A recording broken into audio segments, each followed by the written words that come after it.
jepo jepo lavany fafazany orana avy any atsimo izy toana ny rivotra ze velany mandeha betibetika nefa izy mitaingina ny kapany na dia misy aza ny fiakarana midesa zay miandry azy atsy aloatsya avitribitrika izy amangilay malalany ny famindrany amizay manaraka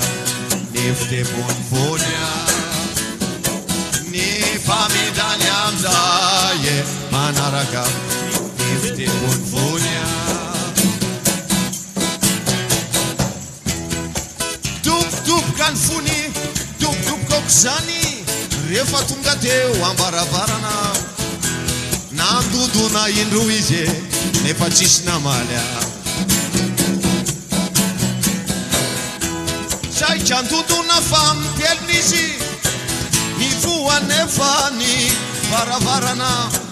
ka nampandrosoko izy tato antrano mangetaeta nefa izy tenotolorako voasarya mangetaeta nefa izy tenotolorako voasarya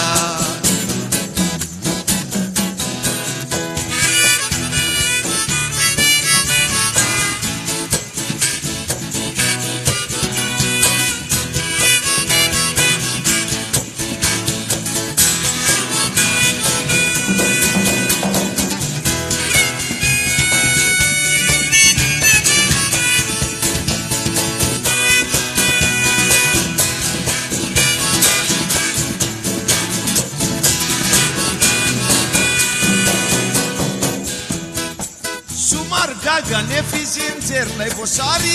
voasary efa vita vofony meko azy nanontany a izy nankaiza ny odiny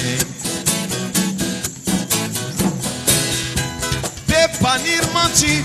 io voasary io ka zay tonga ato trano dia mihinana ny odiny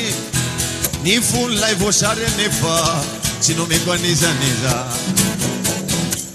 natokako anawe